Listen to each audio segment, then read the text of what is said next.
দেশি মুরগি খাওয়ার মতো আমার সেই সমর্থন আছে। দিন পরে এই প্রাথমিক বিদ্যালয়ের শিক্ষকরা সুসাইড করবে। পারিবারিক চাহিদা মিলিয়ে আমি যেই বেতন পাচ্ছি আসলে ওই বেতন দিয়ে আমি দেশি মুরগি খেতে পারি না।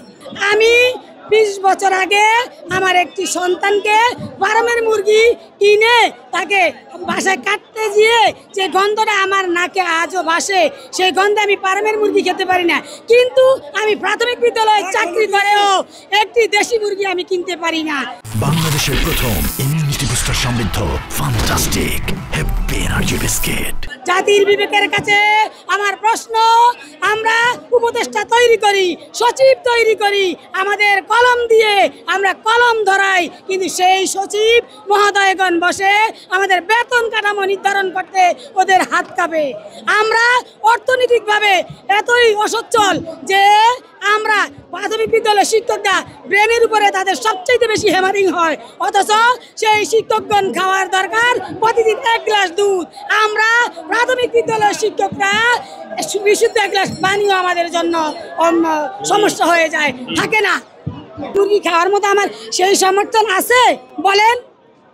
পারিবারিক চাহিদা মিলিয়ে আমি যেই বেতন পাচ্ছি আসলে ওই বেতন দিয়ে আমি দেশি মুরগি খেতে পারি না। এই যে আমরা আমিষের চাহিদা পূরণ করবো ডাল খেয়ে, তারপরে সিমের বিচি, যে জিনিসগুলিতে আমরা আসলে আমাদের বাচ্চারা তো পুষ্টিহীনতায় ভোগে। প্রাইমারি স্কুলে অনেক বাচ্চারা পুষ্টিহীন, অনেক টিচার দেখবেন তারা বয়সের মাঝখানে এসে তারা মেন্টালিটি প্রবলেম হয়ে যায়। কারণ আমরা যেখানে প্রতিদিন 1 গ্লাস দুধ খাবো সেখানে আমরা 1 গ্লাস বিশুদ্ধ পানিও খেতে পারি না। তাইলে বিশুদ্ধ পানির অভাবও তো আমাদের হয়ে যায়। আমরা যারা গ্রামে থাকি তাদের আর্সি মুক্ত নলকূপ নাই, তারপর স্কুলে গেলে সমস্যা, সব মিলে আমরা 1 গ্লাস বিশুদ্ধ পানি খেতেও আমাদের সমস্যা হয়েছে। আমরা আর্থসামাজিকভাবে অর্থনৈতিকভাবে অসচ্ছল। আমরা শুধু এখন আমাদের ওই 3টা গ্রেডের সাথে আমাদের অর্থনীতি মুক্তি চাই। আমি এই বিশ্বের জাতির কাছে প্রশ্ন আমি জানিয়ে দিতে চাই, আমরা প্রাথমিক বিদ্যালয়ের শিক্ষকরা অর্থনৈতিকভাবে কিছুদিন পরে এই প্রাথমিক বিদ্যালয়ের শিক্ষকরা সুসাইড করবে। আজকে তো 3 দিন, আসলে কতটা কষ্ট হচ্ছে আন্দোলন? আজকে আমরা এই কেন্দ্রীয় শহীদ মিনারে 3 দিন অবস্থান করছি। আমাদের শতভাগ 10ম গ্রেড এবং শতভাগ পদোন্নতি 10 বছর এবং 16 বছরের উচ্চতর গ্রেডের জন্য কতটা কষ্ট হচ্ছে সেটা আমরা ভাষায় প্রকাশ করতে পারবো না। আমরা পরিবার পরিজন রেখে এখানে এসেছি এই কেন্দ্রীয় শহীদ মিনারে, রাত্রে অবস্থান করেছি। মশার কামড়, হালকা হালকা কুয়াশায়, তারপর কুকুরের ডাক, আমরা টিচাররা এইরকম নির্যাতিত হব এবং এই বর্বরিচিত হব।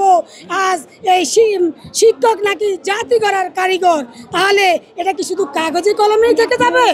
আজকে আমরা এই বাস্তবে রূপ ধারণ করার জন্য এই কেন্দ্রীয় শহীদ মিনারে অবস্থান করেছি। কিন্তু আমরা শুধু এতদিন আমরা বলেছি যে 10ম গ্রেড চাই, উচ্চতর গ্রেড চাই, শতভাগ পদোন্নতি চাই, সাথে চাই আমরা অর্থনৈতিক মুক্তি। আমরা এই অর্থনৈতিক মুক্তি চাই। আমাদেরকে যে বেতন দেওয়া হয় এই বেতন দিয়ে আমাদের পরিবার পরিজন চলে না, আমাদের সন্তান চলে না। আমরা পরিবারের দ্রব্যমূল্য মৌলিক চাহিদা মিটাতে পারি না বর্তমান বাজার মূল্য অনুযায়ী। তাই আমরা প্রধান উপদেষ্টার কাছে আমাদের বিনীত সবিনয় অনুরোধ, আপনি যদি শিক্ষা ব্যবস্থাকে উন্নত করতে চান তাহলে আমাদের প্রাথমিক বিদ্যালয়ের শিক্ষকদেরকে আপনার 10ম গ্রেড দিন এবং শতভাগ পদোন্নতি দিয়ে আমাদের আত্মমর্যাদা ফিরিয়ে দিবে।